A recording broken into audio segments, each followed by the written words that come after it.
அஸ்ஸலாமு அலைக்கும் வரஹ்மத்துல்லாஹி வபரகாத்துஹு. அளவற்ற அருளாளனும் நிகரற்ற அன்புடையவனுமாகிய எல்லா வல்ல ஏக இறைவனாம் அல்லாஹுவின் தூய திருப்பெயரால் தொடக்கம் செய்கிறேன். அந்த ஒப்பற்ற உண்மை இறைவனாம் அல்லாஹுவை உள்ளத்தில் உறுதியாக நம்பிக்கை கொண்டு நம்முடைய வாழ்க்கையின் அனைத்து நிலைகளிலும் அந்த ஏக இறைவனுக்கு அஞ்சி அடிபணிந்து கடமையாற்றி அவருடைய மார்க்க நெறிமுறைகளை படித்து இந்த உலகத்திலும் மறு உலகத்திலும் நிரந்தரமான வெற்றிகளை பெறுவோமாக. அண்ணல் முஹம்மது ஸல்லல்லாஹு அலைஹி வஸல்லம் அகிலத்தின் அருட்கொடை, அழகிய முன்மாதிரி, வழிகாட்டுகின்ற மணிவிளக்கு, நம் உயிருக்கு இனிய உத்தமர். அந்த பெருமகனாருடைய வாழ்வையும் வாக்கையும் பின்பற்றி வாழ்கின்ற பேற்றை வல்ல இறைவன் நமக்கு அருள்வானாக. கேள்வி மிகுந்தோரே, நேரலையின் வழியாக நேர்த்தியாக கேட்கின்ற இனிய பண்பாளர்களே, அண்ணல் முஹம்மது ஸல்லல்லாஹு அலைஹி வஸல்லம் வாழ்க்கையில் நாம் அறிந்து கொள்வதற்கு, தெரிந்து கொள்வதற்கு, புரிந்து கொள்வதற்கு ஏராளமான செய்திகள் இருக்கின்றன. முதலில் அண்ணல் நபிகளார் மீது நாம் அன்பு வைக்க வேண்டும். நாம் வைத்திருக்கிறோம். பல வடிவங்களில் அந்த பெருமானாரை நாம் போற்றிக் கொண்டிருக்கிறோம், புகழ்ந்து கொண்டிருக்கிறோம். இறை நம்பிக்கையாளர்களாகிய நாம் நம்முடைய முதல் அன்பு நம்மை படைத்து ஆளுகின்ற ரப்புல் ஆலமீன் மீது இருக்க வேண்டும். அண்ணல் பெருமானாரை பின்பற்றுவதன் மூலமாக அந்த அன்பு வெளிப்படுத்தப்பட வேண்டும். குர்ஆன் அழகான ஒரு வசனம் சொல்லி காட்டும். குல், தூதரே, மனிதர்களுக்கு குறிப்பாக உம்மை ஏற்றிருக்கின்ற அவர்களுக்கு நீர் கூறுவீராக, இன் குன்தும் துஹிப்பூன அல்லாஹ், நீங்கள் அல்லாஹுவை உண்மையிலேயே நேசிக்கின்றவர்களாக இருந்தால், மாஷா அல்லாஹ், அல்லாஹுவின் நேசம், இறை நேசம், இறை அன்பு. ஆம், இந்த உலகத்திலே நாம் வாழ்வதற்கு அடிப்படை காரணமே இல்லாமல் அல்லாஹ், இந்த ரப்புல் ஆலமீனுடைய அன்பு நம்முடைய உள்ளத்தில் இருக்க வேண்டும்.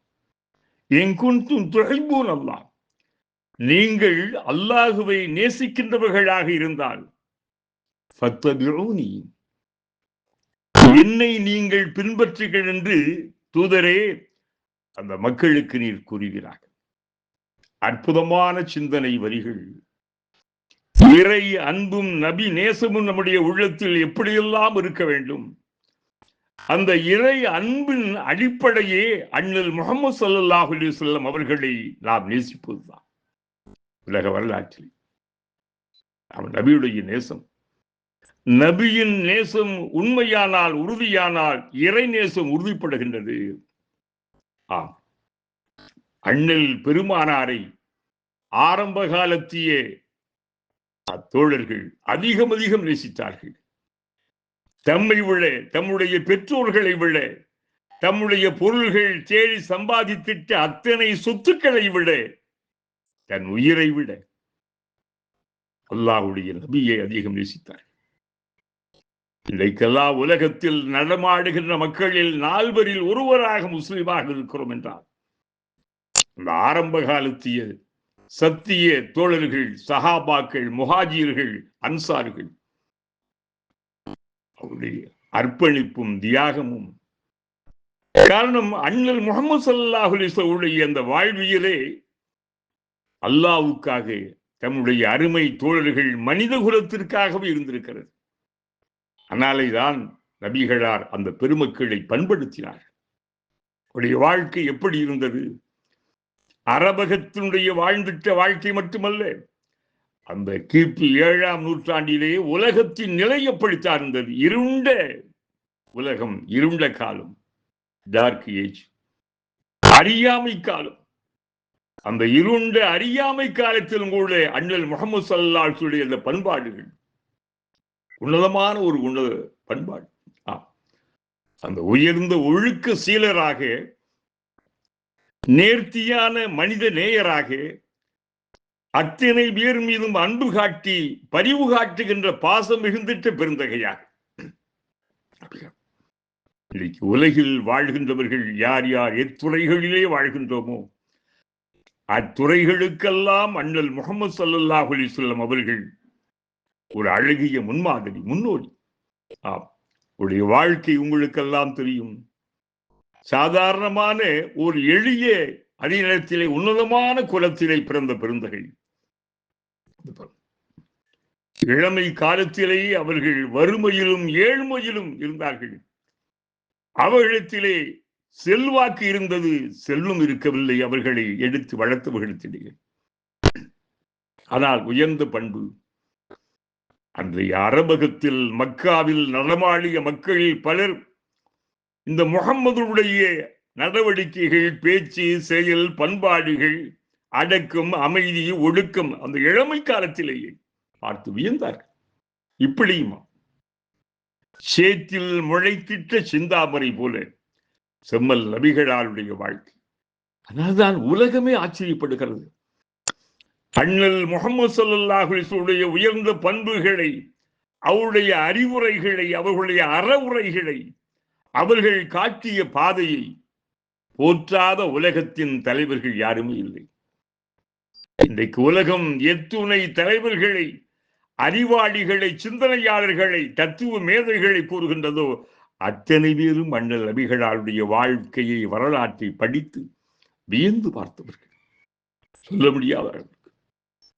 காரணம், அந்த காலத்திலே இன்றைய நவீனமான அறிவியல் காலத்திலும் கூட அநாகரிகங்கள் அரங்கேற்றப்படுகின்றன, அறியாமைகள் குழுவீச்சுகின்றன, அநியாயமும் அடக்கமின்மையும் அடாதுடிகளும் கூட கட்டவிழ்த்து விடப்படுகின்ற ஒரு நாகரிகமான காலகட்டம் இன்று. ஆனால் அந்த காலத்தில் மனிதகுல வாழ்க்கையினுடைய சட்டம் என்று எதுவுமே இல்லை. ஆனால் அதே நேரத்திலே அண்ணன் நபிகளார் நெறிமுறைப்படுத்தினார்கள். மனித குலத்தை உய்விக்க வந்த உத்தமராக இருந்தார்கள். அவருடைய வாழ்க்கை, அவருடைய வாய்மை, வாக்குறுதிக்கு மாறு செய்யாமை, சொன்னதை செய்தவைகள்.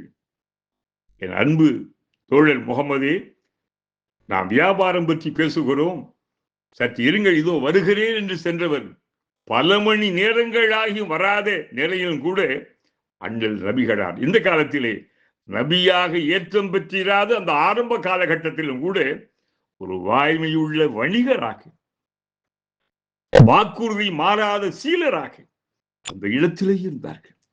சென்றவர் பல மணி நேரங்கள் கழித்து அவர் சிந்தையிலே வந்தபோது, நாம் முகமது தோழரை நாம் நிற்கும்படி சொன்னமே என்று ஓடி வந்து பார்த்தார்.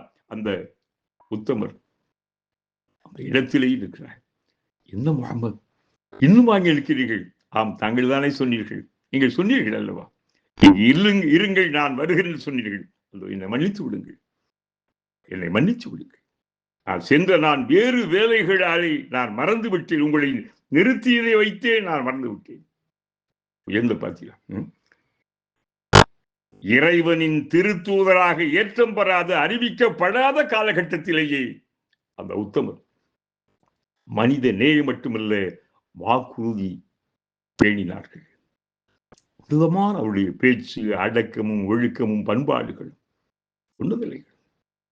இவைகளெல்லாம் பார்க்கின்ற போது வரலாற்று ஆசிரியர்கள் வியக்கிறார்கள். காந்தியடிகள் கூட சொல்லுவார்கள், அந்த முகமதுனுடைய வரலாற்றை படித்து பார்த்து நான் நெஞ்சம் நெக்குருகினேன். என்னுடைய வாழ்க்கையில் அஹிம்சையை நான் ஆயுதமாக எடுத்துக் கொண்டதற்கு எனக்கு கிடைத்திட்ட பாடம் அரபு நிலத்திலே வாழ்ந்திட்ட முகமதிடத்திலே தான். அந்த அளவுக்கு அவர்கள் எவ்வளவோ சோதனைகள், வேதனைகள் தரப்பட்ட போதும் கூட அமைதி, பொறுமை, அடக்கம், வெண்மை, ஆற்றலா தன்மை. காந்தியடிகள் நெஞ்சம் வியந்து உரைக்கின்றார்கள். ஆனால் இன்னும் அந்த பெருமகனாருடைய வாழ்வியல், வாழ்க்கை, வரலாற்று நூல்கள் எனக்கு கிடைக்காதா, நான் படிக்க ஆசைப்படுகிறேன் என்று சொன்னார். நெஞ்சும் நெக்குருக நெக்குருக சொல்லி காட்டுகின்றார். உன்னதமான பண்பாடுகள். எனவேதான் அண்ணல் நபிகளாரை நாம் நேசிக்க வேண்டும். நம்மை விட, நம் உயிரை விட, நம்மை பெற்ற பெற்றோர்களை விட, நாம் பெற்ற பிள்ளைகளை விட, நாம் தேடி சம்பாதித்த சொத்துக்களை விட, இதன் மூலமாக அல்லாஹுடைய அன்பு நிலைநிறுத்தப்படுகிறது. இறை அன்பு நிறைவேற வேண்டுமானால் உறுதியாக்கப்பட வேண்டுமானால் அண்ணல் முஹம்மது ஸல்லல்லாஹு அலைஹி வஸல்லம் அவர்களை பின்பற்றுவதன் மூலமாக, நேசிப்பதன் மூலமாக. அல்லாஹும்ம ஸல்லி அலா முஹம்மதின் வ அலா ஆலி முஹம்மதின் கமா ஸல்லைத அலா இப்ராஹீம் வ அலா ஆலி இப்ராஹீம் இன்னக ஹமீதும் மஜீத். اللهم بارك على محمد وعلى آل محمد كما باركت على إبراهيم وعلى آل إبراهيم إنك حميد مجيد. وآخر دعوانا الحمد لله رب العالمين. السلام عليكم ورحمة الله وبركاته.